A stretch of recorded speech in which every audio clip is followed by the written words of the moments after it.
더불어민주당 공식 팟캐스트 진짜 나타났다 시즌3 41번째 방송 시작하겠습니다. 먼저 저와 함께 진쓰를 만드는 고정진행자, 진짜 나타났다 젊은 피, 진짜 나타났다 없으면 안 되는 존재, 청남 아산을 강훈식 원내대회에 나왔습니다. 야야야야야! 뭐 하는 거야? 뭐 하는 거야? 뭐 하는 거야 지금? 박수 쳐주세요. 야, 뭐야? 아니 좀 강훈식 대변인님 지난주에 못 나왔었는데 그 김명수 대법원장 인준 문제 때문에 네. 다행스럽게 결과가 좋았습니다. 다행입니다. 목요일 날 우리가 인준안을 통과시켰는데 수요일 날 오후 5시에 최종 점검을 하는 시간이 공교롭게 같이 잡혀갖고 제가 녹화 시간이 수요일 오후 3시잖아요. 5시잖아요. 수요일 오후 5시에 그게 잡혀갖고 방송에 출연을 못했는데 다행스럽게 정말 다행스럽게 통과가 돼서 참 안도의 한숨을 쉬었습니다. 전 정말 오래간만에 보는 것 같아요. 의원들 뭐 여야 통틀어 전원 출석. 가능한 사람 다 출석. 긴장감이 엄청났어요. 그리고 저희가 지난번에 어쨌든 저희들의 잘못으로 김희수 헌법재판관이 통과 안 되면서 원내 분위기도 되게 엄숙하기도 했거니와 문제는 야당이 그렇게 또 다 나와버리니까 그 현장의 분위기는 완전 야 이거 오늘 일대 결전이다 이러고 사실은 저희가 보수적으로 표를 계산해도 넘는 거는 150표가 넘는 건 있었습니다만 이게 또 믿을 수가 없는 그렇죠. 거라 끝까지. 전례가 있으니까. 네, 전례가 있으니까. 그때도 뭐 표 계산 안 한 게 아니거든요. 네네. 그러니까 끝까지 긴장을 놓칠 수 없었는데 아주 뭐. 진짜 총성 없는 표 전쟁이었네요. 네, 네. 근데 네. 원외위원장님들 중 일부는 이번에 또 통과 안 돼서 파행 이렇게 되기를 바란 분들도 계세요. 저는 아니고. 이유는? 네. 뻔한 이유로. 네. 왜냐하면 저는 뭐 그 뻔한 이유가 사실 또 저도 일부 동의도 되는 것이 민낯이 한번 드러나기도 해야 돼요. 국회 민낯이 누가 동의하고 사실은 지난번에 진짜 김영투표 하고 싶은 마음이 들 정도로 그래서 우리가 하여튼 쉽지 않은 지형에 있는 건 사실이거든요. 그런 민낯들을 우리 당원들이나 우리 진짜 하나차 애청자들은 꼭 알아주셨으면 좋겠다. 그래서 이런 생각 듭니다. 국민의당도 일부에서도 그런 민낯이 드러날까봐 적극적으로 참여했다는 얘기도 있어요. 그렇죠. 인생이 뭐 저에게 그렇게 행복한 일이 잘 안 벌어지기 때문에. 예. 네, 김명수 대법원장 인준 관련 뒷이야기는 조금 이따 해보도록 하고요. 자, 또 한 명의 고정 진행자입니다. 당 디지털 소통위원회 최민희 위원장 나오셨습니다. 근데 너무하지 않아요? 죄송합니다. 지금 감기 기운이 너무 나하고 동갑이야. 네? 사갔어요, 근데? 예, 방금 목소리 들으신 분 누군지 뭐 말씀 따로 안 드려도 다들 아실 거라 봅니다. 오늘 방송의 스페셜 게스트 대선 이후에 처음 출연인가요? 네. 왜 이렇게 자주 나온 것 같은 느낌이지? 모르겠습니다. 어머, 너무 오늘 좀 시크해. 이게 아니라 시크해. 감기가 굉장히 요즘 감기가 독하더라고요. 그래요? 좀 네. 멀리 계세요. 그러니까 자, 일단 박수 치고 박준민 나오시죠. 야야야야야. 예, 감기 걸려서 컨디션이 안 한 좋습니다. 일주일 정도 됐는데 나았다고 생각했는데 또 하루 이틀 약을 안 먹으니까 또 열이 오르고 막 요새도 목이 아무 붓고. 데서나 그건 아닌데요. 예. 환절기 때마다 제가 좀 감기를 걸리는 편이에요. 감기 플러스 피로. 약간 예. 네. 우리 강호식 의원도 지금 굉장히 필요하시잖아요. 아니 다 피곤하시죠. 암모니아. 박주민 의원은 제가 되게 인상적이었던 게 제가 그 작년 1년 동안은 그 뭐 선거법 재판 때문에 국회가 마침에 일찍 사우나를 가요. 굉장히 6시에 문을 열고 딱 가면 누가 거기 바디 프렌드 같은 거 있잖아요. 이게 안마기. 누가 이렇게 시체처럼 누가 이렇게 자고 있어요. 저보다는 김종대 의원이 주로 주무세요. 아니 김종대 의원하고 박주민 의원도 거기 자주 이렇게 시체처럼 거기서 주무시더라고. 요즘 잘 안 잡니다 거기서. 근데 김종대 의원님은 뭐 시체같이 안 보일 것 같아요. 워낙. 정신없이 주무세요. 다들 그 잠이 좀 모자라기도 하고 피로를 좀 풀어야 되는데 국회의원은 직업 특성상 뭐 쉬는 일이 없으니까 토일도 뭐 예를 들어 지역구 의원 같은 또 지역 활동해야 되고 뭐 이런 문제점이 있는데 최민희 의원은 요즘 지역에서 파라솔 당사를 운영하고 있다는데 뭐예요? 저희가 이제 100만 당원을 모집을 해야 그리고 100만 당원을 모집해서 당원이 차고 넘쳐야 정당 개혁도 가능하고 권리 당원들이 할 일도 많아지잖아요. 그래서 저는 이제 100만 당원의 일익을 담당하고자 지역에서 오프에서 파라솔 당사를 운영하고 있습니다. 그러니까 이게 직접 마이크를 들고 문재인 대통령에게 힘을 주십시오. 적폐청산을 위해서 힘을 보태 주십시오. 언론도 흔들고 뭐도 흔들고 우리는 흔들면 안 되지 않겠습니까? 민주당 당원에 가입해 주십시오. 이렇게 지금 해요. 하고 계십니까? 네. 살이 좀 빠진 것 같아요. 이거 그렇게 하느라고. 떠드니까 이렇게 말을 많이 하니까 볼살이 빠지네. 되게 좋다. 좋네요. 네. 당사도 하고 다이어트도 하고 일석이조잖아요. 네, 그리고 그런 식으로 당원을 모집하시는 거예요? 네, 당원을 가드에서? 직접 모집을 하고 지금까지 제가 일주일 딱 나갈 수 있었거든요. 네. 그러니까 못 나가는 날이 있으니까 일주일 만에 167명. 야, 이거를 보고 일주일. 사실은 우리 지역도 해요. 저도 벤치마킹. 저희 지역도 일주일에 쭉 그렇게 기간 잡아서 하는 건 아니고 일주일에 한 번씩 한 달 나갔거든요. 4번. 몇 명? 저희는 78명. 그러니까 그러니까 우리 지역이 의미가 있는 건 여기가 되게 보수적인 지역이에요. 네. 그런데 서서히 바뀌고 있는 과정이고 또 보수적인 분들이 그런 게 있잖아요. 열심히 하면 마음을 열어주는 거. 그래서 의외로 167장이니까 되게 많이 받았어요. 많이 했죠. 네. 당원 가입이라는 게 쉽지 않거든요. 네, 네. 근데 어쨌든 우리는 목이 터져라 외쳐서 지금 목이 신 거예요. 그리고 온 오프 네트워크 정당이니까 온 당원만 하면 안 되고 오프 당원도. 그렇죠. 그리고 당원 중요한 게 그 다가온 지방선거 한평생 할 수 있는 거잖아요. 그쵸. 권리. 9월 30일까지 당원 가입. 얼마 안 남았네요. 예. 그래서 며칠 안 남은 거 여러분. 방송 듣고 계신 분들 혹시 아직 당원 가입 안 하셨으면 해주시길 바라고요. 자, 박주민 의원 별명이 뭐 여러 가지 있습니다만 또 다리바리, 박주바리 아니겠습니까? 네. 법안 발의 또 계속 열심히 하고 계신 것 같아요. 뭐 그때 무한도전에 출연해서 약속했던 임산부 주자 편입법, 또 네. 국민소환법, 국회의원들. 네. 그리고 최근에 또 화제가 됐던 게 인도적 차원에서의 대북 지원, 이건 법으로 좀 제정하자 이런 것도. 네. 그것 때문에 욕도 좀 드셨다고. 북한 인도적 지원법 같은 경우에 이제 아시다시피 문재인 정부도 인도적 지원을 하겠다 그래서 욕 많이 먹었잖아요. 그렇죠. 사실 저는 발의할 준비를 해놓고 시기를 좀 보고 있었어요. 왜냐하면 북미 간의 갈등이나 이런 게 워낙 세지니까. 근데 정부가 인도적 지원을 하겠다 그러고 또 비난이 쏟아지는 상황에서 제가 그냥 저도 준비해놨는데 아무것도 안 하고 있으면 웃길 것 같아가지고 같은 시기에 그냥 발의를 해버렸어요. 그랬더니 의외로 욕보다는 잘했다라는 얘기를 많이 해주시더라고요. 예. 박주민의 큰 그림이다. 빅피처였어. 빅피처였다. 이거 법안으로 해놓으면은 다음부터 논란 될 거리도 없다 이제. 그렇죠. 이렇게. 근데 논의가 되고 통과될지 모르겠어요. 그게 문제지요. 그게 문제인데 하여튼 뭐 열심히 해주시기 바랍니다. 논리적으로는 완벽한 법이라고 저희는 믿겠습니다. 네, 그렇고 그 박주민은 팟캐스트도 뭐 새롭게 하신다고 법 발의를 주제로. 네, 한겨레 신문의 송채경아님하고 같이 그리고 곽현아님하고 같이 진행하는 건데요. 곽현아 씨? 곽현화 예. 네, 하고 진행하는 건데 어제 밤에 이제 3번째 녹화를 마쳤습니다. 아직까지는 뭐 많은 분들이 찾아주시는 방송은 아닌 것 같고요. 홍보 한번 하세요. 하세요. 네? 홍보 제목이라도 홍보하세요. 딴 프로하고 좀 차이가 나는 게 네. 발의된 법안을 놓고 얘기를 해요. 아. 예, 그러니까 무슨 정치 현안이나 이런 것보다는 어떤 법안을 놓고 그 법안이 어떤 내용을 담고 있고 왜 필요한가. 열나 문제점은 없나. 재미없겠다. 사실상 이제 재미가 없을 거라고 생각했는데요. 재미가 있어요? 재미는 없더라고요. 이거 재밌네. 막 웃기고 그런 건 아니고요. 예. 근데 이제 가끔 올라오는 댓글에 유익하다 이런 얘기는 있더라고요. 예. 발의된 법안보다는 사실 통과된 법안에 대한 분석도 더 중요할 것 같아요. 그것도 있으면 좋겠죠. 왜냐하면 발의라는 게 사실 더 잘 아시지만 우리가 발의된 게 통과되는 확률이 굉장히 낮잖아요. 네. 이게 의미 부여하는 것도 중요하지만 통과돼서 삶이 어떻게 바뀌는지도 좀 살펴봐 주시면 좋겠네요. 그런 것도 좋을 것 같습니다. 아니 예. 그거는 진짜가 하겠습니다. 그러면 그렇게 해야 되겠다. 우리가 좋은 거 하자. 그렇죠. 네. 그러면 당원 모집 광고 듣고 와서 이야기 계속해 보도록 하겠습니다.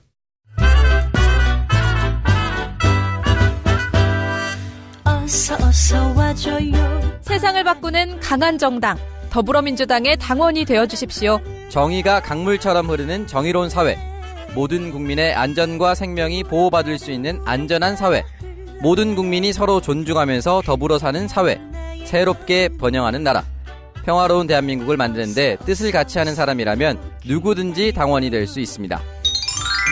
당원 가입을 원하시는 분은 해당 지역 시도당으로 우편 또는 팩스로 입당 원서를 제출해 주시거나 온라인 www.더민주.kr로 언제든지 가입하실 수 있습니다. 네, 모두에 잠시 언급했던 김명수 대법원장 인준 뒷이야기.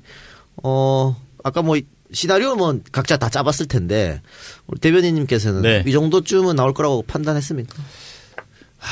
이제는 말할 수 있다. 네, 네. 뒷이야기 토크. 예. 예. 저희가 계산한 표가 제가 계산한 것은 155개였어요. 155. 네, 155표 정도는 받을 거다. 153에서 5 정도는 원내에서 모았던, 그러니까 계산했던 표였던 거죠. 그래서 사실은 통과는 될 건데 문제는 이제 그럼 그 확신이라니까 되게 보수적으로 생각했지만 이 확신이 없는 거잖아요. 그래서 그거를 밖에다가 말은 못했어요. 그래서 그 기자들이 이제 물어보거든요. 몇 표로 보시냐 이렇게 물어보면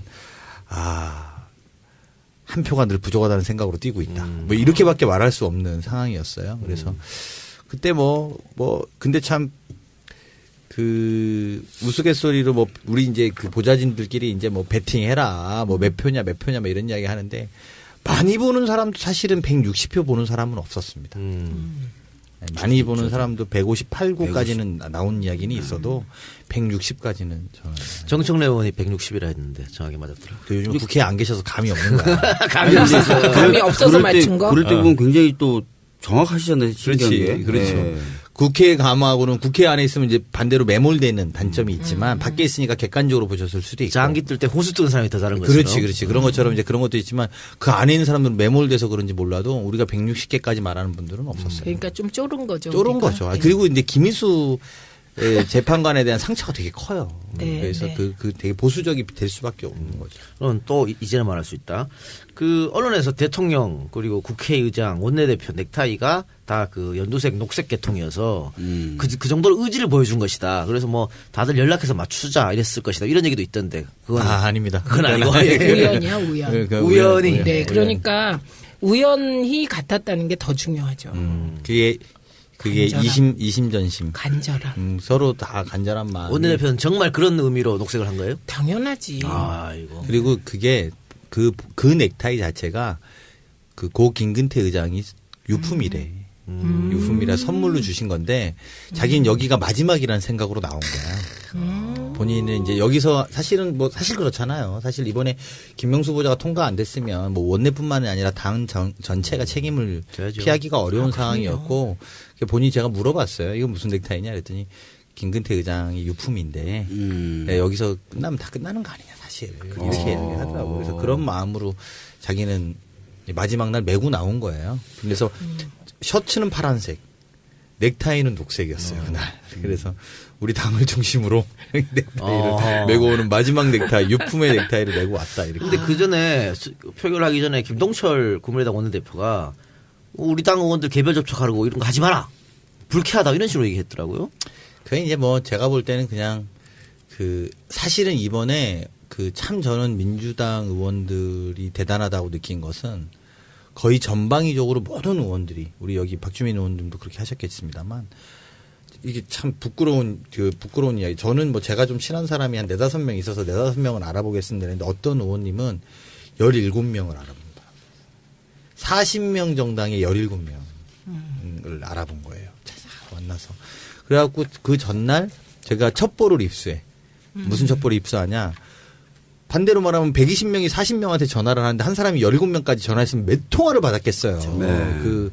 현역 국민의당 현역 의원들이. 그러니까 모 친한 의원이 찬성한다니까 이렇게 말하는 거야. 이게 무슨 말이냐면 전화하지 말라는 거야. 그렇죠. 이네들에게 널리 나의 찬성을 알려서 전화도 오지 못하게 하려고. 그래서 그 전날 밤에 제가 그 원내대표 지도부 있는 톡방에다가 그걸 비상을 걸었어. 이게 이제 귀찮아서 찬성한다라는 표현을 하기 시작했다. 그래서 우리가 이건 더 이상 전화는 하지 말고 직접 가서 한 명이라도 만나자. 절절하게. 내일 아침 2시까지 시간이 좀 있는데 내일 오전에 의총을 열고 만나서 손 붙잡고 정말 좀 사정을 하자. 이렇게까지 했죠. 절박하게 모두가 다 뛰었습니다. 정말 놀라울 정도로. 네. 그리고 예전과 달리 자유한국당이나 바른당 의원들도 좀 커버해달라는 주문이 좀 셌었고요. 그래서 국민의당뿐만 아니라 자유한국당이나 바른당 의원들한테도 많이 전화하고 찾아가고. 박주민 의원도요? 저도 하태경 의원님한테. 그래서 성공했구나. 아니 근데 제가 전했을 때는 자기는 김명수 안 와닿는다. 좋은 사람인 건 같은데 왜 그렇게 기수가 낮고 경력 짧은 사람을 해야 되는지 난 솔직히 와닿진 않는다. 나한테 설명을 한번 해봐라 그러더라고요. 그래서 제가 이런 얘기 저런 얘기했는데 아 그래도 안 와다 이렇게만 얘기하시더라고요. 아니 그래서 실제로 참 이건 제가 정말 여기 우리 진짜다가에서만 말씀드리는 그렇게 해서 실제로 한국당 의원들 만난 분들도 있을 거 아니에요. 그런데 이제 저한테 이제 강 대변인 이 사람 A, B, C가 한국당에서는 내가 부탁해서 철저하게 해서 한다고 했다. 근데 믿을 수는 없잖아. 우리가 우리끼리 대화하지. 우리 믿을 수는 없잖아. 그래서 내가 형 사진 찍어서 보내라고 그래.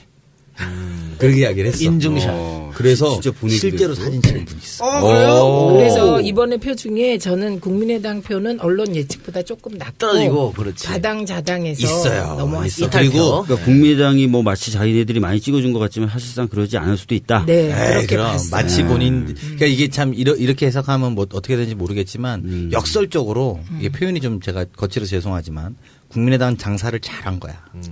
그리고 반대로 장사를 제일 못한 게 바른정당이에요.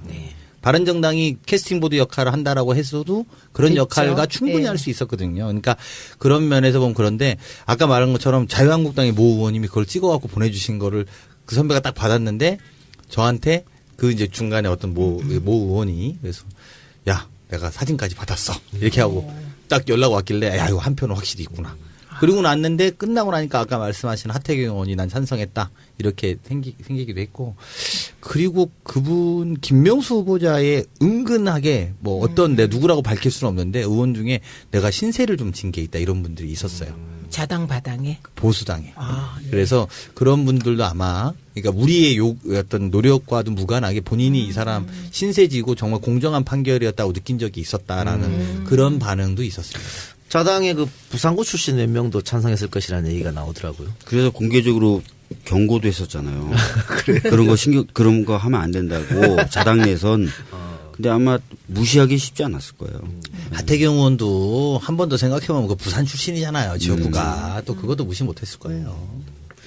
그래요. 그런 일이 있었군요. 좋았어요. 아니 근데 이번에 보니까 진짜 간절하고 지난주에 이제 그 우리 진짜가 나타났다 녹음할 때 안 왔잖아요. 제가 그걸 보고 아 통과되겠구나 이렇게 늘 역설적으로 그렇게 간절하면 통과되겠구나 뭐 그렇게 생각이. 우리가 통과 못 시키면 앞으로 간절하지 않아서 그렇다고 생각하실 거 아니야. 아니 그냥 늘 간절할 거예요. 아, 우리 근데 사실 김희수 원재 소장할 때도 저희가 노력을 안 했던 건 아니거든요. 그럼 우리 근데 노력했어. 김명수 대법원장 때 더 하게 되잖아요. 그게 안 되는 게 굉장히 상처가 남은 거죠. 그치, 우리 당 그치. 의원들한테는 상처가 됐으니까 그때도 노력은 이 했죠. 노력은 다 했어요. 근데 더 완전 여기서는 막 이번에는 쉽게 말하면 뭐 이렇게 과락은 면합니다라는 걸 알아도 그거 못 믿는다. 또 하자 이렇게 막 거기다 이러는 거죠. 그것도 있었을 겁니다. 대법원장하고 예. 헌재 소장이 약간 차이는 있거든요. 그럼요. 그 정치적 부담이라는 게. 네. 아마 그것도 작용하긴 작용했을 거예요. 자, 어쨌든 김명수 의원장 임명돼서 이제 6년 동안 임기를 이제 지내야 됩니다. 뭐 이거 뭐 이제 건드릴 수 없는 임기죠. 확고부동한 건데.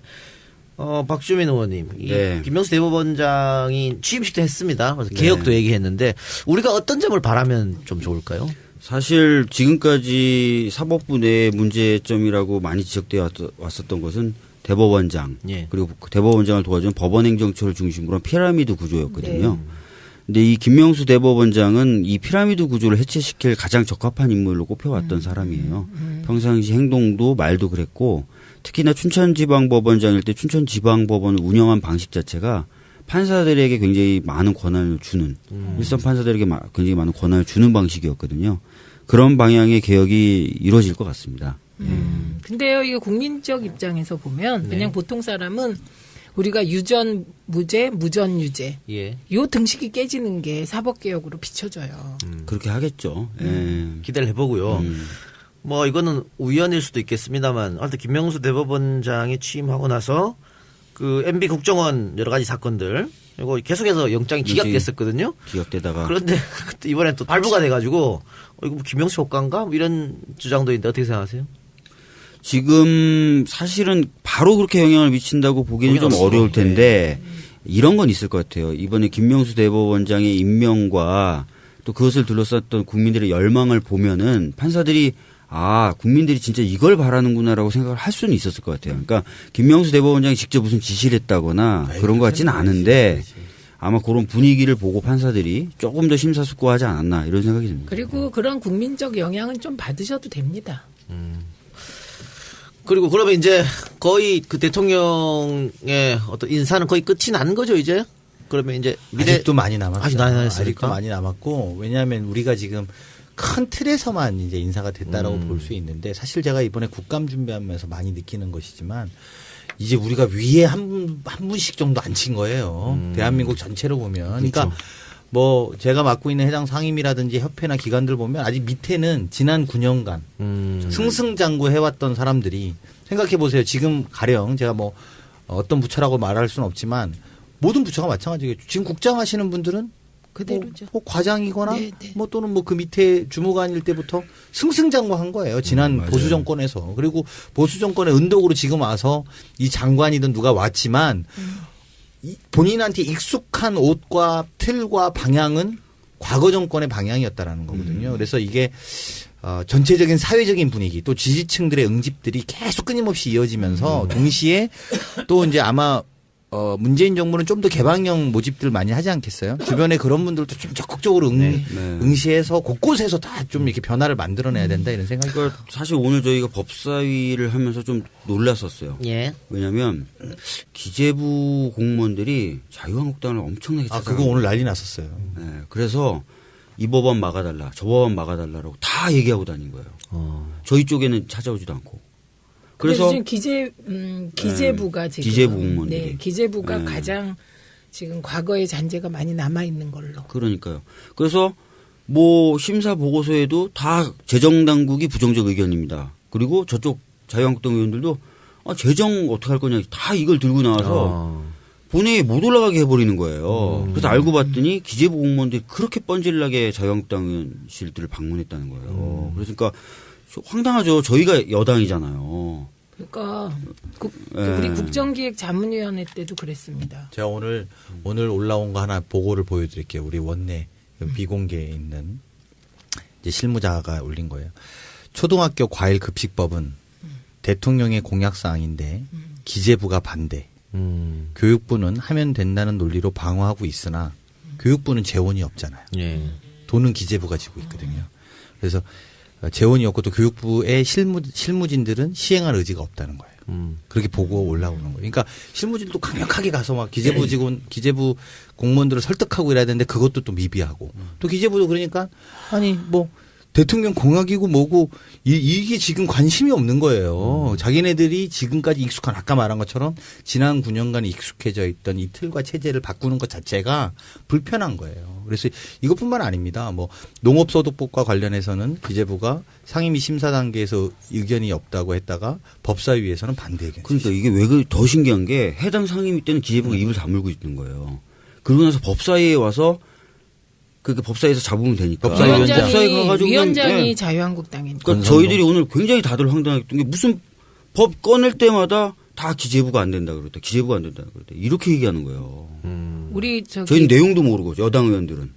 기재부에 어떤 식으로 하냐면 대놓고 반대하기는 어렵거든 본인이. 그래서 어떻게 하냐면 법사위에 올라오면 기재부는 어떻게 생각합니까? 의견을 내거든요. 그러면 신중 검토라는 의견을 내.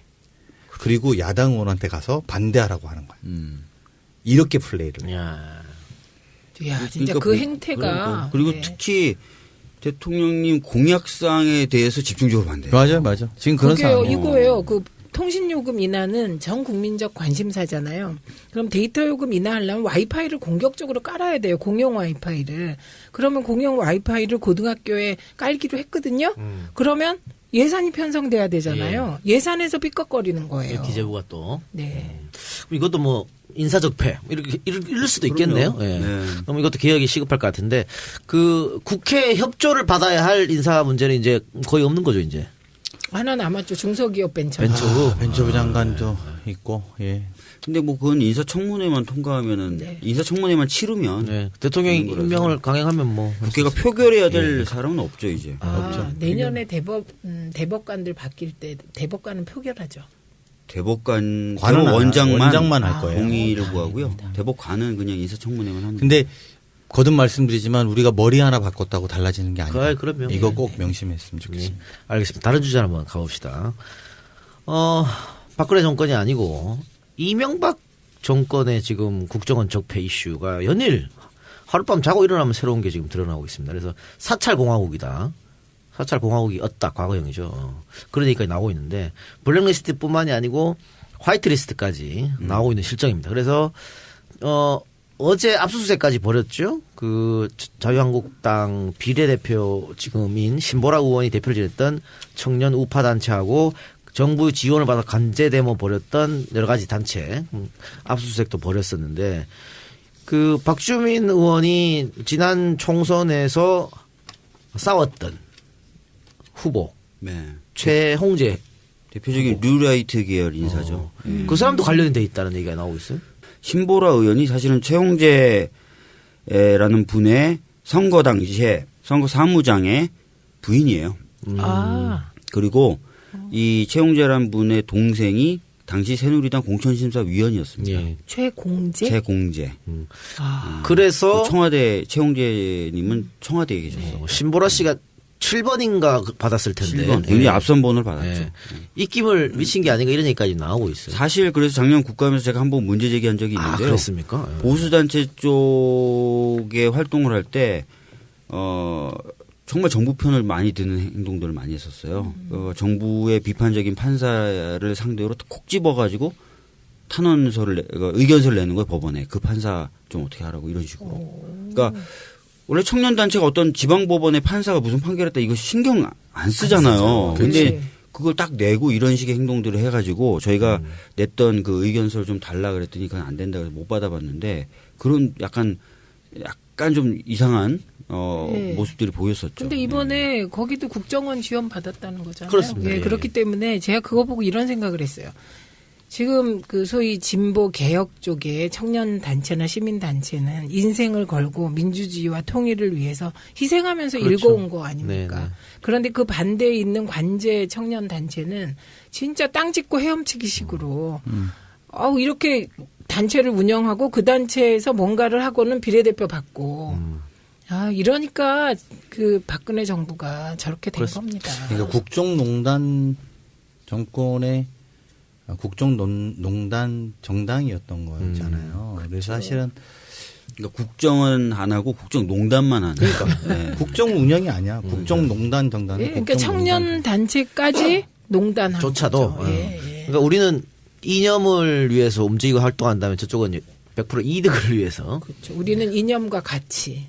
그렇게 보여지는데 지금 뭐 또 원세훈 전 국정원장이 다시 소환돼서 조사받고 있고 이것도 다른 혐의라 그래요. 지금 네. 구속돼 있는 거 말고 맞죠. 이것도 밝혀지면 그러면 이제 형량은 플러스가 되리라고 보고요. 맞습니다. 그래서 심경의 변화를 일으킬지도 모른다는 얘기도 나오고 있어요. 지금 뭐 이런 식으로 계속해서 뭔가 밝혀진다면은 자기가 사실 버틴다고 해도 의미가 없거든요. 그렇다면은 이제 수사에 오히려 협조적으로 나갈 수도 있죠. 그 정두원 의원은 그 바뀔 거다. 말하자면 다 진실을 얘기할 거다. 이런 식의 얘기를 하고 다니시죠. 윗선을 이야기할 수도 있을 네. 것이다. 지금 뭐 전방위적으로 조사되고 있으니까 아마 그럴 가능성은 점점 높아지겠죠. 그럼 이명박 대통령을 소환 조사할 가능성은 여전히 있는 겁니까? 지금 모든 서류에 다 BH가 등장하고 있거든요. 거의 최근에 발견되고 발표되는 서류에 특히 기무사나 군사이버사령부 뭐 이런 쪽에 관련된 뭐 김관진 장관이 서명했다는 그런 서류들도 그렇고요. 그래서 사실은 이렇게 되면은 조사 안 하기가 어렵죠. 어렵다. 오히려 안 하면 욕을 먹는 분위기가 되죠. 근데 검찰에서 전직 대통령을 부르려면 웬만한 증거는 다 갖추고 불러야 되는 거 그렇죠. 아닙니까? 그러니까 지금 뭐 아시다시피 계속해서 그 국정원 관련자들과 그 주변인들을 수사하고 압수수색하는 거지 않습니까? 시간이 좀 걸릴 것 같고. 시간 좀 걸릴 것 같아요. 그럼 대변인님, 네.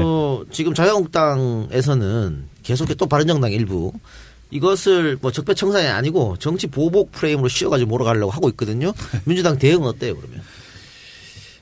이게 미안해요. 사연자 이런 질문을 할 수밖에 없어요. 아니 그게 국정원 프레임에 갇혀 있는 거예요. 예, 옛날 국정원 프레임. 아니, 그러니까 뭐 프레임이고 뭐고 다 떠나서 우리가 이야기하는 거는 죄 지은 걸 죄받아라 이야기하는 거잖아요. 뭐 정치 보복이다 아니다 이런 개념 이전에 그냥 죄를 지었는데 그럼 죄를 받아야지. 그럼 조사는 끝까지 다 해보자 이 이야기예요. 간단한 이야기를 우리는 요구하고 있는 거고요. 저쪽은 보복이다 뭐 우리 또 이후에 논의하겠지만 노무현 전 대통령은 이랬었다 막 말도 안 되는 거 다 갖다 붙여갖고 지금 이 문제의 본질을 흘리려고 하는 겁니다.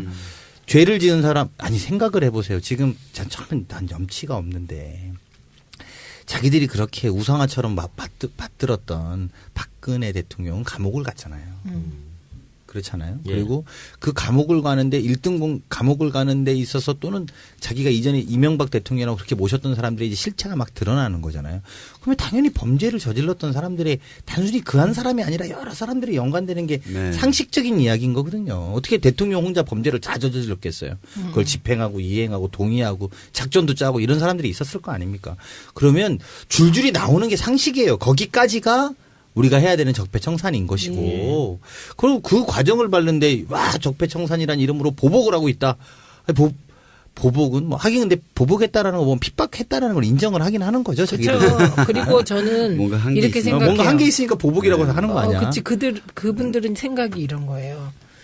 우리 국민들이 생각하는 적폐, 이건 그냥 그들에겐 일상적인 거예요. 그래서 이게 법에 따라 처벌받을 대상이 아닌 거예요. 상식이야. 예전부터 그 얘기 많이 했잖아요. 네. 예를 들어서 인터넷이 좌쪽이 많으면 당연히 이걸 바로 잡아야 되는 거 아니야? 그러니까. 김기춘도 이번에 그런 얘기 했잖아요. 그렇죠. 그러니까 문학에 잘못이 이상한 아닌 사람 거야. 있으면 좀 바로 잡는 게 정상 아니야? 네. 이게 다 이렇게 얘기하잖아요. 그러니까 그렇기 때문에 그리고 그 정권은 늘 보복을 했기 때문에. 그래서 그렇게 먼 눈엔 뭐만 보인다. 요게 작동되는 것 같아요. 진짜 잘못했다고 생각을 안 하는 것 같아요. 그래서 그러니까 잘못된 거에 죄를 받는다고 생각을 안 하는 거야. 그쵸, 잘못됐어도 우리는 죄를 안 받았단 말이야. 그렇죠. 그렇기 때문에 잘못된 걸 따지는 건 보복이야. 그렇죠. 이런 논리인 거예요. 그러니까 그러다 보니 잘못한 것도 아니야. 그냥 심지어는 거기서는 더 나가는 거는 이제 잘못한 것도 아니야. 그렇죠. 그리고 정치 보복하는 애들이야, 쟤네는. 그렇죠. 보복받고 있으니까 우리는 되게 피해자야. 국민들 여러분, 우리를 도와줘. 여기까지 가는 거 아니야, 지금. 그렇죠. 그래서 이걸 정신승리라고 하는 거죠. 아니 그래서 또 오늘도 법사위에서 보면은 그 유명한 자유한국당 의원님들 계시잖아요. 뭐 네. 김진태, 네. 뭐 주광덕, 뭐 이런 분들이 뭐 오늘도 그렇고 뭐 예전에도 그렇고 계속 그런 프레임으로 말씀하시는 게 뭐냐면 이게 정치 보복이다. 정치 보복이다. 첫째, 두 번째 정치 보복에 대해서 국민들이 혐오 또는 염증을 내기 시작했다. 그런 얘기 계속 하시거든요. 근데 최근에 이제 문재인 대통령 지지율이 약간 떨어지긴 떨어졌지만 그 사유가 과거 청산, 적폐 청산한다는 이유가 아니잖아요. 그 북미 간의 관계라든지 이런 부분인데 조금 이게 인식이 다른 것 지금 같더라고요. 여론조사 보면은 TK에서도 MB 조사 필요하다고 지금 다 응답하고 있어요. 그러니까요. 여론조사는 전혀 다른 게 나오고 있어요. 아니, 여론조사도 뭐 대통령 여론조사 떨어진 것도 아니 어느 나라를 봐도요. 반경 200m 안에서 핵을 개발하고 미사일을 매일 쏴대면 그 대통령 지지율이 60%를 넘고 있는 건 대단한 거예요. 네, 신기한 현상으로. 이게 오히려 역설적으로 아니 반경 200m 안에 있는 나라가 200km 안에 있는 한두 시간이면 가는 안내에 있는 나라가 있는데 거기서 핵을 개발하고 미사일을 매일 쏘고 뭐 니 죽인다 망난이다 뭐 하루 연일 말폭탄들을 미국과 서로 그것도 주고받고 있는데 그 나라의 대통령이 지지율을 60% 이상 가져가고 있다? 예. 잘하고 있다는 겁니다. 네. 다른 얘기 또 한번 해봅시다. 그 국정원이 만들었던 여러 가지 문건이 지금 연일 나오고 있는데 MB 정부 비판 세력 제압 활동 이래가지고 뭐 당시 야당의 정치인은 물론 여당 인사까지 사찰했다는 게 지금 나오고 있습니다. 여당 보수 인사도 심리전 대상인데 옛날 그 보안사에서 했던 윤석양 네, 이병 네, 사건 네. 그때 여야 안 가리고 다 사찰했었거든요. 네. 그게 생각이 나는데 홍준표 최고한테는 자꾸 총불을 아군에 겨누고 있다. 원희룡한테는 회색 분자이자 카멜레온. 안상수 권영세도 댓글로 공격하고. 야 오로지 MB만 지겠다. 이런 발상이었던 것 같아요. 저 독재와 통하는 거죠. 늘 공작 정치는 결국은 독재와 통하고 한 사람에게 집중되는 거죠. 방금 말씀하신 정답은 그거죠. 공작 정치. 그렇죠. 그래서 같은 당 안에 있는 사람들도 약점을 잡아서 그 약점을 가지고 뭐 완전히 옛날 정치. 완전히 구태 정치. 오늘 하이라이트 종이 흔들기 정진석 의원의 다 증거가 있다. 뭘 흔들었어요? 오늘 뭐 흔들었잖아요. 그 노무현 정부 시절에도 네, 이렇게 네. 다 댓글 작업했다. 뭐 이렇게 흔들어.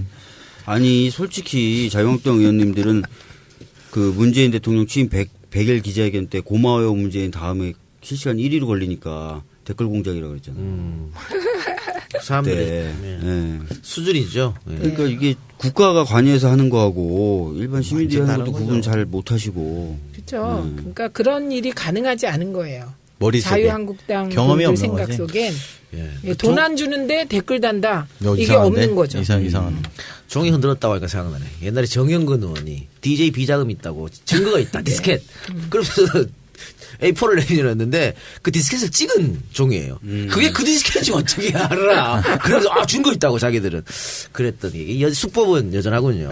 네, 여전한데 정진석 얘기가 나왔으니까 지금 정진석 의원이 그렇게 활동하는 것은 코너로 오히려 자신의 발언이 몰렸기 때문에 그런 것 같아요. 그렇습니다. 그래서 사실은 이 문제의 정진석 의원에 대한 대응은 며칠 전에 이미 노무현재단 또 이제 노건호 씨가 직접 예. 고발을 했습니다만 더 이상 우리는 대응하지 않으려고 합니다. 그렇죠. 즉 바꿔 말하면 고발로 또 검찰의 조사로 명명백각에 밝히고 예. 또 이 부분에 정진석 의원이 위법하고 불법한 행위에 대해서 법의 심판을 받게 하는 것이 맞는 것이지. 그래서 제가 정진석 의원 자체에 대한 뭐 이 품격 없는 발언에 대한 논평을 냈어도 이 부분에 대한 논평을 일부러 내지 말자. 네. 굳이. 그래서 말을 더 만들어서 이걸 쟁점화시켜서 마치 이명박 때 노무현의 어떤 대결처럼 만들어내는 것이 그들의 바람이에요. 네. 그래서 그거를 우리가 프레임을 안 말리고 되게 드라이하게 그래 그냥 법대로 합시다. 법에 검찰이 조사할 거라고 봅니다. 그냥 딱 드라이하게만 나가면 된다. 저는 맞습니다. 생각합니다. 이번 기회에 그래서 그 고리도 끊어버려야 될 것 같은데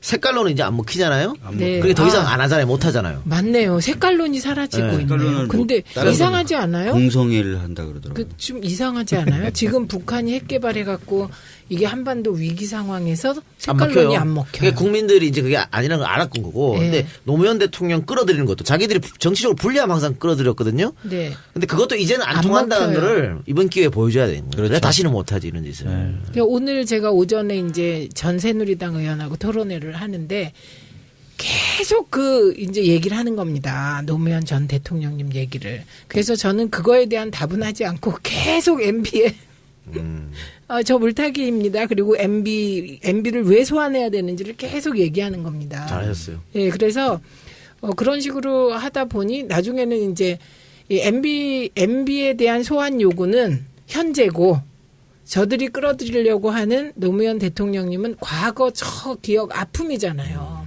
그러니까 이제 나중에는 없어지던데요.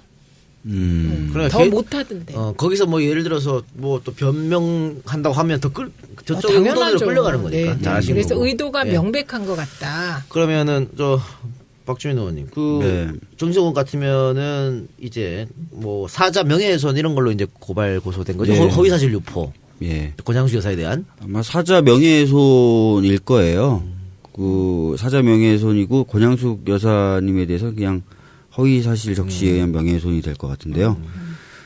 지금 이례적으로 뭐 이례적인 것까지는 아니지만 하여튼 검찰이 직접 수사하겠다 이렇게 얘기를 하고 있어요. 신속하게. 직접 지난번에 수사하겠다. 수사를 안 받으셨어요. 네. 저 충청도니까 잘 아는데 또 허위사실 유포 이런 거 제가 잘 아는데 정진석 의원이 그 명함을 동네에 이제 막 뿌리잖아요. 그 명함에 보면 자유민주주의 연합 김종필 총재 대변인이라는 말을 써서 구에 뿌렸어요. 근데 김종필 총재 대변인은 없거든요. 김종필을 넣었어야 되는 거야 본인 입장에서 공주에서 이제 선거를 하기 위해서. 그래서 김종필 총재 대변인이라고 넣었는데 직함을 하나 만들었구만. 검찰에서 조사하고 아예 없애버렸죠. 어머, 그 허위사실 유포인데 그거 되게 중요한 건데. 경력에 대한 경력에다 넣는 거 굉장히 처벌. 중요한 거잖아요. 그거 그냥 하고 싶어요. 그래갖고 다들 저보고 아유 같은 충청도인데 진짜. 불쌍하다. 다들 그랬었죠 그때. 그런데 조현호 씨가 8개월. 실형 나왔잖아요. 네, 실형 시험 8개월. 나왔고 구속도 됐었죠. 그러니까 정진석 큰일 났네. 근데 뭐 또 방탄국회 비스무리하게 또 될 수도 있겠죠. 그래서 지금 제가 볼 때 마지막 몸부림 오늘 아까 말씀드린 종이 흔들고 노무현 때 됐다 막 이렇게 해서 자꾸 정권 대 정권의 대결. 근데 뭐 우리 청취자분들 잘 아셔야겠지만 정진석 의원은 이명박 대통령의 정무수석이셨고 그렇죠. 본인이 아주 직접적인 이 관계자인 사람이에요. 그래서 미리 제발 들어서 들은 거 아니에요? 그러니까 그래서 제가 아까 말씀드렸잖아요. 이 노무현 대통령 관련된 이야기에도 논평을 안 하고 이명박 정부 정무수석인 정진석 의원은 이렇게 제가 딱 썼어요. 아예. 그러니까 무슨 말이냐면 지금 우리가 말하는 많은 블랙리스트라든지 모든 문제를 대통령으로 향한다면 그 과정에 반드시 거쳐야 되는 거는 정진석 의원이다. 그래서 이 문제가 그렇게 그 본인께서 막 말폭탄을 던지면서 시야를 흐리면서 진격해 나가고 있는 거다. 이렇게 해석하시면 됩니다. 최근에 그런 분이 한 분 더 나타났어요. 네. 유인촌 장관. 유인촌 전 장관이 갑자기 그건 문체부와는 전혀 상관없다. 미리 자기가 그분은 네. 연기자인데 발연기지. 누가 물어봤나 갑자기. 발연기. 네. 그래 도종환 장관이 내가 한번 당했는데 또 이렇게 반론을 한 것도 제가 봤고요. 그리고 우리가 국정원 얘기를 했습니다만 군 기무사도 국정원과 합동으로 맞습니다. 국정원에서 기무사에 돈을 줘가지고 댓글 작업을 벌였다고 하는데 기가 막히더라고. 시급으로 따지면 뭐 한 7,500원쯤 되던데 처음에 3만 원으로 시작해서 쭉 계속해서 돈이 뭐 5만 원, 10만 원 갔다가 마지막에는 최고 금액 1인당 최고 월 25만 원씩 지급이 되는 걸로 이제 드러났습니다. 이철희 의원이 문건을 공개를 했는데 그래서 어떤 분들은 댓글 작업하고 한 달에 25만 원 너무 적은 거 아니냐라고 생각할 수도 있겠지만요. 이분들이 군 기무사 요원으로서 다 나라로부터 월급 받는 사람들입니다. 이거는 수당이야. 댓글 수당? 네. 네. 그래서 그거 깜짝 놀라서 좀 얘기했던 게 뭐냐면 이렇게 수당을 올려주더라도 이렇게 몇백 프로씩 올려주는 사례가 없었는데 이분들은 진짜 몇백 프로씩 계속 수당이 올라갔다는 거예요. 네. 그래서 인터넷 해선비까지 지원해서 이제 25만 원 된 건데. 저는 국민의 명령 문성은 선배랑 할 때 온라인 커뮤니티 회비 걷느라고 그렇게 고생을 하고 정말 쇠가 빠지게 일해가지고 우리 18만 모았는데 이분들은 뭐 그냥 수당 받으면서 댓글 달고 기무사 요원으로 들어가서 이런 댓글이나 달고 있는 게 참 자괴감 느낄 것도 같은데. 그러니까 그렇죠. 그 기무사 뭐 국정원이면 그래도 학교 다닐 때 공부 열심히 하고 맞아요. 성적 좋고 모범생이라는 분들이 많이 가셨을 텐데 본인들도 굉장히 자괴감 자괴감. 느꼈을 거야. 엘리트들을 데려다가 그렇게 그런 쓰니까. 식으로 나라를 아유. 위해서 일하는 사람들은 그런 식으로. 그 국정원 댓글 사건이 한창일 때 이제 집회 현장에 나가면 불리는 노래 중에 하나가 있었어요. 가사가 뭐냐면 아버님 뭐 하시노 댓글 답니다. 나란 일 하시는구나. 이런 가사가 있었거든요. 진짜였어. 진짜였어요. 나라 녹을 받으셨네. 그러니까 최고 엘리트 정보 요원들이 이런 짓을 했는데 자기들이 이게 부끄러워서 그런지 몰라도 요거 그 기밀 유지하는 데는 정말 요원들처럼 했더라고요. 뭐 걸어놓고 별 이상한 짓을 다 했더라고요. 그러니까 이건 저의 추론인데 왜냐하면 이렇게 많은 사람들이 전방위적으로 국가에서 했으면 아마도 양심선언 같은 게 나올 법도 하잖아요. 네. 근데 이게 왜 안 나올까 제가 생각을 해보니 네. 국정원 일 전체 안에 이걸 넣어놨던 거야. 아예. 그래서 국정원 일에 대해서는 자기가 서약서를 썼거나 이랬었을 거 썼습니다. 아니에요. 분명히. 썼어요. 쓰고 내가 국정원 일에 대해서는 일체 발설하지 않겠다는 네. 약속을 하셨고 이 일이 진짜 국정원 일이었기 때문에 자기한테는 국정원의 지휘체계 안에서 받았던 일이기 때문에 이거를 양심선언도 또 발설도 할 수 없는 거예요. 그러니까 서약서에 국가기밀 누설에 준하는 것으로 그렇게 서약했더라고요. 그러니까 그렇게 썼으니 그게 뭐 어떻게 이야기하겠어요. 그리고 핸드폰도 특수폰을 썼더라고요. 그러니까 나한테 전화가 오면 발신 번호가 완전 다른 번호로 오게끔 그런 특수폰을 썼었고 진짜 국정원이 아니면 못하는 거죠. 네. 카페를 이 사람들이 운영해서 거기서 모였는데 카페는 혹시라도 기밀이 누설될까봐 6개월에 한 번씩 폐쇄하고 다시 만들고 이거를 참 국가 차원에서 했다니까 기가 막히더라고요. 이것만 했을 것 같네요 국정원이. 네. 네. 그러니까 뭐 미사일 쐈는지 김정일이 모르고. 죽었는지 죽었는지도 모르고. 그런 것도 모르고 그냥 주력 사업이 이제 댓글이었어요. 그러니까요. 참 이렇게 되면은 이제 국정원 어떻게 개혁의 동력은 국민들이 다 아신 것 같아요. 더 이제 셀 것 같고 이제 국내 파트는 이제 이렇게 해서 완전 없어져야 되는 거 아니겠습니까? 특히 정치 파트 분야는. 그래서 사실은 지금 서훈 원장 같은 경우에는 국내 정보라든지 이런 것들 좀 정리하겠다 이렇게 얘기를 하고 있는 거지 않습니까? 일단 아로는 일찍이 철수했죠. 네. 네. 필요한 것 같고. 자, 다른 얘기 또 하나만 더 하고 우리 1부 마치도록 하겠습니다. 지난 25일이 백남기 농민 일주기 되는 날이었는데 아직 경찰 검찰 수사가 다 끝난 건 아니죠. 진행되고 있는 거죠. 지금 제가 들은 바로는 한 달 내에 기소를 한답니다. 한 달 내에 기소를 한다 그래서 여기서 그러면 기소 대상은 누굽니까? 그런 부분까지는 다 밝혀지진 않았는데요. 밝힐 수 정리하는 작업을 좀 하고 있다 그러고요. 밝힐 수 없는 거예요? 아니면 밝혀지지 않은 거예요? 예? 기소가 누군지. 저는 사실 거기까지는 좀 알기가 좀 어렵습니다. 제가 그 하위 레벨이라서. 근데 이제 여러분은 지금 대한민국 국회의원의 충격 발언을 듣고 예. 계십니다. 근데 이제 나는 하위 레벨이었다. 청구 인락서라는 것들을 지금 계속 내고 있거든요. 그게 뭐냐면은 민사소송을 제기했었어요. 가족분들이. 네, 네. 거기에 대해서 이제 피고로 지목됐던 잘못했다고 지목됐던 경찰들이 정말 잘못했습니다. 라고 그걸 내고 있어요. 내면서 그동안 마음이 너무 불편했다. 이런 얘기도 담고 있고 조직의 일원으로서 할 수밖에 없었던 일이다. 이런 표현도 담겨 있고 예. 국가가 먼저 나섰어야 되는데 안 나서서 답답했다. 이런 얘기도 나와 있고. 근데 당시 경찰 최고 책임자는 강신명 전 청장이잖아요. 그렇죠. 지금까지 사과 한마디 안 하고 있는데. 안 하고 있죠. 강 전 청장에 대한 조사라든가 혹은 기소 가능성은 없나요? 강 전 총장에 대한 수사도 이루어진 것으로 저희들은 이야기 알고 있고요. 아마 기소의 범위하고 그다음에 죄명 같은 것들을 가지고 막판 조율을 하고 있는 것 같아요. 네. 그러면은 이제 경찰의 어떤 시위에서 진압으로 사용되는 물대포 이거는 앞으로 5년간은 안 보도 되는 거죠? 예, 지금 뭐 최소 5년이죠. 경찰개혁위원회가 죄송합니다. 냈던 권고에 대해서 이철성 청장이 전폭적으로 다 수용하겠다고 해서 앞으로는 집회 현장에서 물대포 보기가 거의 불가능할 것 같습니다. 박주민 의원 뭐 국회 들어와서 정치하기 전에 인권 변호사였잖아요. 예. 뭐 이런 시위에도 많이 참석했고 예. 또 백남기 농민 뭐 사망 사건 누구보다도 가슴 아프게 지켜봤을 텐데 일주기 맞아서 우리 저 청취자들한테 해주고 싶은 말 있습니다. 네, 하여튼 뭐 제가 지금 뭘 좀 많이 달고 다니는데 가장 아래에 있는 게 우리가 백남기다라는 배지예요. 이거를 네. 저는 검찰이 좀 기소를 하는 날까지는 달고 다니겠다라고 가족분들한테 얘기를 해서 계속 달고 다니는데 드디어 이제 뭐 한 달 안쪽으로 해서 기소를 할 것 같고요.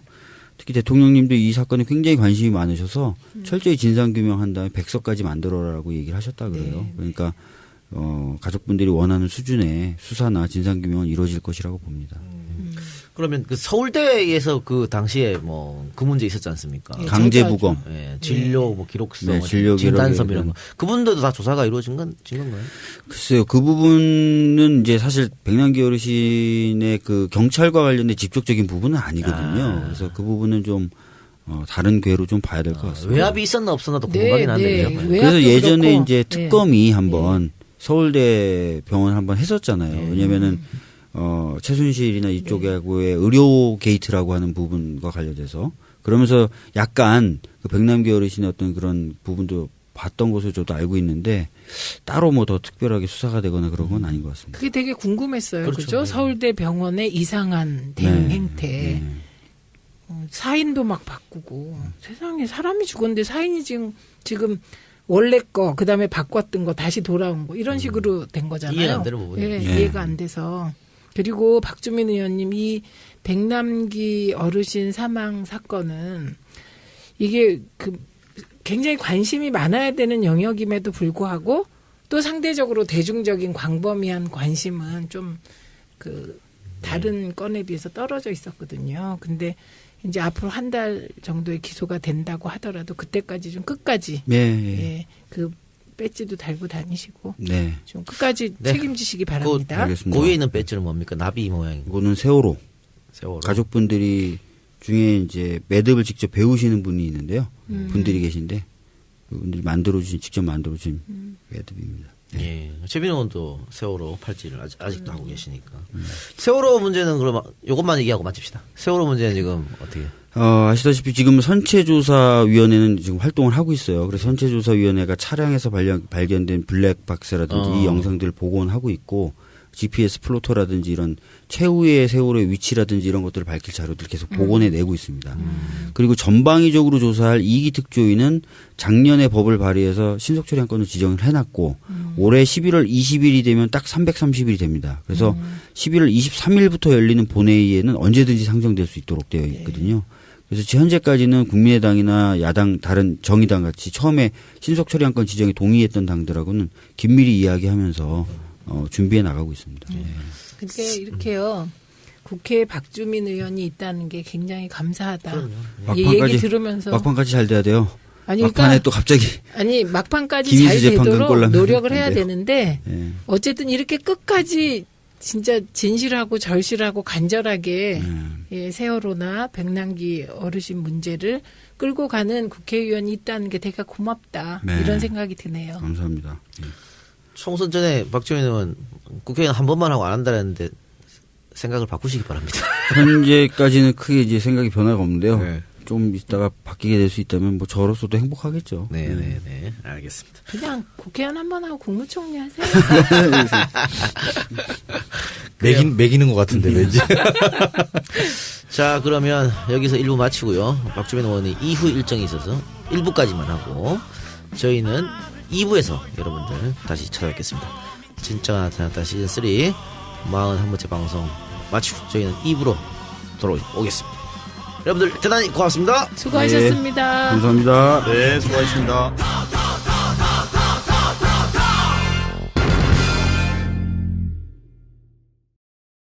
우연이야, 우연. 그러니까 우연히. 네, 그러니까 우연히 같았다는 게 더 중요하죠. 그게 간절함. 이심전심. 간절함. 서로 다 간절한 마음. 원내대표는 정말 그런 의미로 녹색을 한 거예요? 당연하지. 아이고. 그리고 그게 그 넥타이 자체가 그 고 김근태 의장이 유품이래.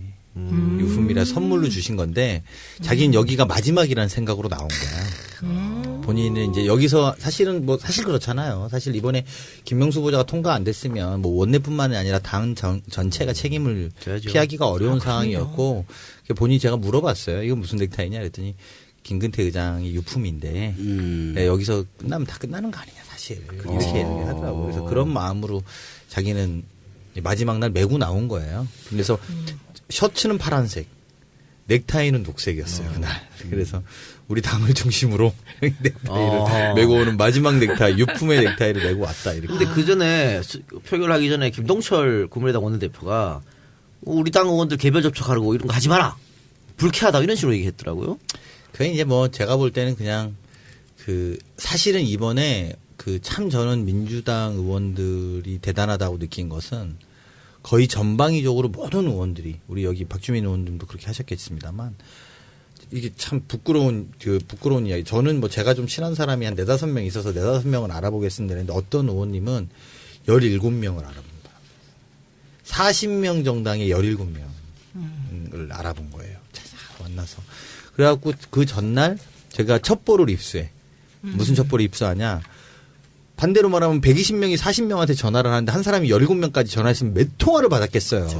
그 현역 그 국민의당 현역 의원들이. 그러니까 모 친한 의원이 찬성한다니까 이렇게 말하는 거야. 이게 무슨 말이냐면 전화하지 말라는 거야. 그렇죠. 이네들에게 널리 나의 찬성을 알려서 전화도 오지 못하게 하려고. 그래서 그 전날 밤에 제가 그 원내대표 지도부 있는 톡방에다가 그걸 비상을 걸었어. 이게 귀찮아서 찬성한다라는 표현을 하기 시작했다. 그래서 우리가 이건 더 이상 전화는 하지 말고 직접 가서 한 명이라도 만나자. 절절하게. 내일 아침 2시까지 시간이 좀 있는데 내일 오전에 의총을 열고 만나서 손 붙잡고 정말 좀 사정을 하자. 이렇게까지 했죠. 절박하게 모두가 다 뛰었습니다. 정말 놀라울 정도로. 네. 그리고 예전과 달리 자유한국당이나 바른당 의원들도 좀 커버해달라는 주문이 좀 셌었고요. 그래서 국민의당뿐만 아니라 자유한국당이나 바른당 의원들한테도 많이 전화하고 찾아가고. 박주민 의원도요? 저도 하태경 의원님한테. 그래서 성공했구나. 아니 근데 제가 전했을 때는 자기는 김명수 안 와닿는다. 좋은 사람인 건 같은데 왜 그렇게 기수가 낮고 경력 짧은 사람이 해야 되는지 난 솔직히 와닿진 않는다. 나한테 설명을 한번 해봐라. 그러더라고요. 그래서 제가 이런 얘기 저런 얘기했는데 그래도 안 와닿아. 이렇게만 얘기하시더라고요. 아니 그래서 실제로 참 이건 제가 정말 여기 우리 진짜다가에서만 말씀드리는 그렇게 해서 실제로 한국당 의원들 만난 분들도 있을 거 아니에요. 그런데 이제 저한테 이제 강 대변인 이 사람 A, B, C가 한국당에서는 내가 부탁해서 절절하게 해서 한다고 했다. 근데 믿을 수는 없잖아. 우리가 우리끼리 대화지. 우리 믿을 수는 없잖아. 그래서 내가 형 사진 찍어서 보내라고 그래. 그렇게 이야기를 했어. 인증샷. 그래서 진짜 보내기도 실제로 했어? 사진 찍은 분이 있어. 그래요? 그래서 이번에 표 중에 저는 국민의당 표는 언론 예측보다 조금 낮고 떨어지고, 그렇지. 자당에서 있어요. 넘어왔어요. 있어. 그리고 그러니까 국민의당이 뭐 마치 자기네들이 많이 찍어준 것 같지만 사실상 그러지 않을 수도 있다. 네, 에이, 그렇게 그럼 봤어요. 마치 본인 그러니까 이게 참 이렇게 해석하면 뭐 어떻게 되는지 모르겠지만 역설적으로 이게 표현이 좀 제가 거칠어서 죄송하지만 국민의당 장사를 잘한 거야. 그리고 반대로 장사를 제일 못한 게 바른정당이에요. 바른정당이 캐스팅 보드 역할을 한다라고 했어도 그런 역할 같이 그리고 곽현아님하고 같이 진행하는 건데요. 곽현아 씨? 곽현화 예. 네, 하고 진행하는 건데 어제 밤에 이제 3번째 녹화를 마쳤습니다. 아직까지는 뭐 많은 분들이 찾아주시는 방송은 아닌 것 같고요. 일단 홍보 한번 하세요. 하세요. 네? 홍보 제목이라도 홍보하세요. 딴 프로하고 좀 차이가 나는 게 네. 발의된 법안을 놓고 얘기를 해요. 아. 예, 그러니까 무슨 정치 현안이나 이런 것보다는 어떤 법안을 놓고 그 법안이 어떤 내용을 담고 있고 왜 필요한가. 연락 문제점은 없나. 재미없겠다. 사실상 이제 재미가 없을 거라고 생각했는데요. 재미가 있어요? 재미는 없더라고요. 이거 재밌네. 막 웃기고 그런 건 아니고요. 네. 예. 근데 이제 가끔 올라오는 댓글에 유익하다 이런 얘기는 있더라고요. 발의된 법안보다는 사실 통과된 법안에 대한 분석도 더 중요할 것 같아요. 그것도 있으면 좋겠죠. 왜냐하면 발의라는 게 사실 더 잘 아시지만 우리가 발의된 게 통과되는 확률이 굉장히 낮잖아요. 네. 이게 의미 부여하는 것도 중요하지만 통과돼서 삶이 어떻게 바뀌는지도 좀 살펴봐 주시면 좋겠네요. 그런 것도 좋을 것 같습니다. 아니 예. 그거는 진짜가 하겠습니다. 그러면 그렇게 해야 되겠다. 우리가 좋은 거 하자. 그쵸. 네. 그러면 당원 모집 광고 듣고 와서 이야기 계속해 보도록 하겠습니다.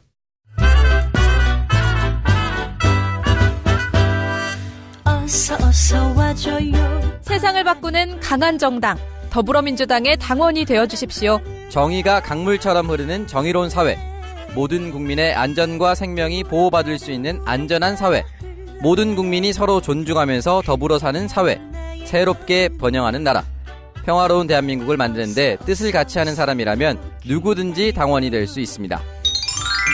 당원 가입을 원하시는 분은 해당 지역 시도당으로 우편 또는 팩스로 입당 원서를 제출해 주시거나 온라인 www.더민주.kr로 언제든지 가입하실 수 있습니다. 네, 모두에 잠시 언급했던 김명수 대법원장 인준 진이야기. 아까 뭐 시나리오 뭐 각자 다 짜봤을 텐데 우리 대변인님께서는 네. 이 정도쯤은 나올 거라고 판단했습니까? 이제는 말할 수 있다. 네, 뒷이야기 토크. 예. 저희가 계산한 표가 제가 계산한 것은 155개였어요. 155. 네, 155표 정도는 받을 거다. 153에서 5 정도는 원내에서 모았던, 그러니까 계산했던 표였던 거죠. 그래서 사실은 통과는 될 건데 문제는 이제 그거 확신이라니까 되게 보수적으로 생각했지만 이 확신이 없는 거잖아요. 그래서 그거를 밖에다가 말은 못했어요. 그래서 그 기자들이 이제 물어보거든요. 몇 표로 보시냐 이렇게 물어보면 한 표가 늘 부족하다는 생각으로 뛰고 있다. 뭐 이렇게밖에 말할 수 없는 상황이었어요. 그래서 그때 근데 참 그 우스갯소리로 우리 이제 그 보좌진들끼리 이제 배팅해라 몇 표냐 뭐 이런 이야기 하는데 많이 보는 사람도 사실은 160표 보는 사람은 없었습니다. 많이 보는 사람도 158구까지는 나온 이야기는 있어도 160까지는 정청래 의원이 160이라 했는데 정확히 맞았더라고요. 요즘 국회에 안 계셔서 감이 없는 거야. 감이 없어서. 감이 없어서 맞춘 거? 그럴 때 보면 굉장히 또 정확하시잖아요. 그렇지. 그렇죠. 네. 국회 감하고는 국회 안에 있으면 이제 반대로 매몰되는 단점이 있지만 밖에 있으니까 객관적으로 보셨을 수도 있고. 장기 뜰 때 호수 뜨는 사람이 더 다른 거죠. 그렇지. 그런 것처럼 이제 그런 것도 있지만 그 안에 있는 사람들은 매몰돼서 그런지 몰라도 우리가 160개까지 말하는 분들은 없었어요. 그러니까 좀 쫄은 거죠. 쫄은 우리가. 거죠. 그리고 이제 김희수 재판관에 대한 상처가 되게 커요. 네, 그래서 네. 그 되게 보수적이 될 수밖에 없는 거죠. 그럼 또 이제는 말할 수 있다. 그 언론에서 대통령 그리고 국회의장 원내대표 넥타이가 다 그 연두색 녹색 계통이어서 그 정도로 의지를 보여준 것이다. 그래서 뭐 다들 연락해서 맞추자 이랬을 것이다. 이런 얘기도 있던데 그건 아닙니다. 그건 아니- 아침에 일찍 사우나를 가요. 굉장히 6시에 문을 열고 딱 가면 누가 거기 바디 프렌드 같은 거 있잖아요. 이게 안마기. 누가 이렇게 시체처럼 누가 이렇게 자고 있어요. 저보다는 김종대 의원이 주로 주무세요. 아니 김종대 의원하고 박주민 의원도 거기 자주 이렇게 시체처럼 거기서 주무시더라고. 요즘 잘 안 잡니다 거기서. 근데 김종대 의원님은 뭐 시체같이 안 보일 것 같아요. 워낙. 정신없이 주무세요. 다들 그 잠이 좀 모자라기도 하고 피로를 좀 풀어야 되는데 국회의원은 직업 특성상 뭐 쉬는 일이 없으니까 토일도 뭐 예를 들어 지역구원 같은 또 지역 활동해야 되고 뭐 이런 문제점이 있는데 최민희 의원은 요즘 지역에서 파라솔 당사를 운영하고 있다는데 뭐예요? 저희가 이제 100만 당원을 모집을 해야 그리고 100만 당원을 모집해서 당원이 차고 넘쳐야 정당 개혁도 가능하고 권리 당원들이 할 일도 많아지잖아요. 그래서 저는 이제 100만 당원의 일익을 담당하고자 지역에서 오프에서 파라솔 당사를 운영하고 있습니다. 그러니까 이렇게 직접 마이크를 들고 문재인 대통령에게 힘을 주십시오. 적폐청산을 위해서 힘을 보태 주십시오. 언론도 흔들고 뭐도 흔들고 우리는 흔들면 안 되지 않겠습니까? 민주당 당원에 가입해 주십시오. 이렇게 지금 해요. 하고 계십니까? 네. 살이 좀 빠진 것 같아요. 이거 그렇게 하느라고. 떠드니까 또 이렇게 말을 많이 하니까 볼살이 빠지네. 되게 좋다. 좋네요. 당사도 하고 다이어트도 하고 일석이조잖아요. 네, 그리고 그런 식으로 해서 당원을 모집하시는 거예요? 네, 당원을 가두에서? 직접 모집을 하고 지금까지 제가 일주일당 나갈 수 있었거든요. 네. 그러니까 못 나가는 날이 있으니까 일주일 만에 167명. 야. 이거를 보고 일주일. 사실은 우리 지역도 해요. 저도 벤치마킹. 저희 지역도 일주일에 쭉 그렇게 기간 잡아서 하는 건 아니고 일주일에 한 번씩 한 달 나갔거든요. 4번. 몇 명? 저희는 78명. 그러니까 그러니까 우리 지역이 의미가 있는 건 여기가 되게 보수적인 지역이에요. 네. 그런데 서서히 바뀌고 있는 과정이고 또 보수적인 분들이 그런 게 있잖아요. 열심히 하면 마음을 열어주는 거. 그래서 의외로 167장이니까 되게 많이 받았어요. 많이 했죠. 네. 당원 가입이라는 게 쉽지 않거든요. 네, 네. 근데 어쨌든 우리는 목이 터져라 외쳐서 지금 목이 신 거예요. 그리고 온 오프 네트워크 정당이니까 온 당원만 하면 안 되고 오프 당원도. 그렇죠. 그리고 당원 중요한 게 그 다가온 지방선거 한평생 할 수 있는 거잖아요. 그쵸. 권리. 9월 30일까지 당원 가입. 얼마 안 남았네요. 예. 그래서 며칠 안 남은 거 여러분. 방송 듣고 계신 분들 혹시 아직 당원 가입 안 하셨으면 해주시길 바라고요. 자, 박주민 의원 별명이 뭐 여러 가지 있습니다만 또 바리바리 박주바리 아니겠습니까? 네. 법안 발의 또 계속 열심히 하고 계신 것 같아요. 뭐 그때 무한도전에 출연해서 약속했던 임산부 주자 편입법, 또 네. 국민소환법, 국회의원들. 네. 그리고 최근에 또 화제가 됐던 게 인도적 차원에서의 대북 지원, 이건 법으로 좀 제정하자 이런 것도. 네. 그것 때문에 욕도 좀 드셨다고. 북한 인도적 지원법 같은 경우에 이제 아시다시피 문재인 정부도 인도적 지원하겠다 그래서 욕 많이 먹었잖아요. 그렇죠. 사실 저는 발의할 준비를 해놓고 시기를 좀 보고 있었어요. 왜냐하면 북미 간의 갈등이나 이런 게 워낙 세지니까. 근데 정부가 인도적 지원을 하겠다 그러고 또 비난이 쏟아지는 상황에서 제가 그냥 저도 준비해놨는데 아무것도 안 하고 있으면 웃길 것 같아가지고 같은 시기에 그냥 발의를 해버렸어요. 그랬더니 의외로 욕보다는 잘했다라는 얘기를 많이 해주시더라고요. 예. 박주민의 큰 그림이다. 빅피처였어. 빅피처였다. 이거 법안으로 해놓으면은 다음부터 논란 될 거리도 없다 이제. 그렇죠. 이렇게. 근데 논의가 되고 통과될지 모르겠어요. 그게 문제지요. 그게 문제인데 하여튼 뭐 열심히 해주시기 바랍니다. 논리적으로는 완벽한 법이라고 저희는 믿겠습니다. 네, 그렇고 그 박주민은 팟캐스트도 뭐 새롭게 하신다고 법 발의를 주제로. 네, 한겨레 신문의 송채경아 님하고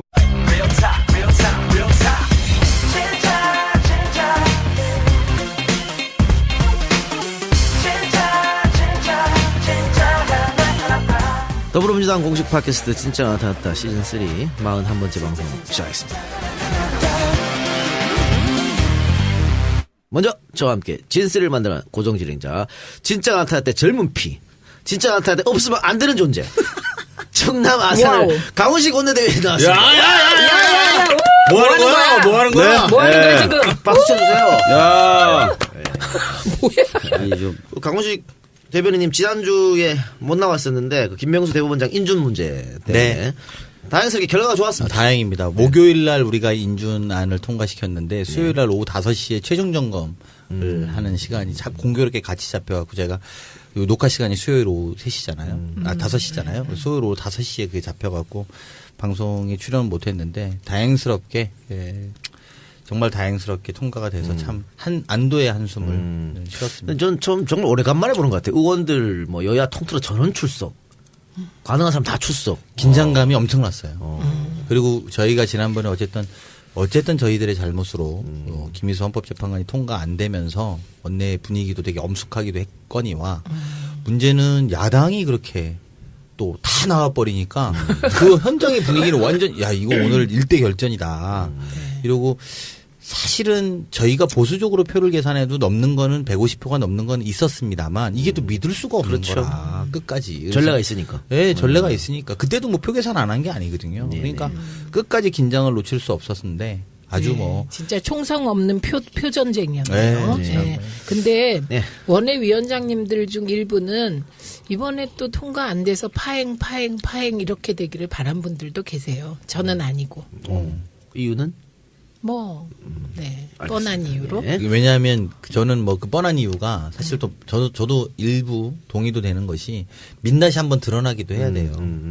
국회 민낯이 누가 동의하고 사실은 지난번에 진짜 김영 투표하고 싶은 마음이 들 정도로 막 그래서 우리가 하여튼 쉽지 않은 지형에 있는 건 사실이거든요. 그런 민낯들을 우리 당원들이나 우리 진짜 하나차 애청자들은 꼭 알아주셨으면 좋겠다. 그래서 이런 생각 듭니다. 국민의당도 일부에서도 그런 민낯이 드러날까봐 적극적으로 참여했다는 얘기도 있어요. 그렇죠. 인생이 뭐 저에게 그렇게 행복한 일이 잘 안 벌어지기 때문에. 예.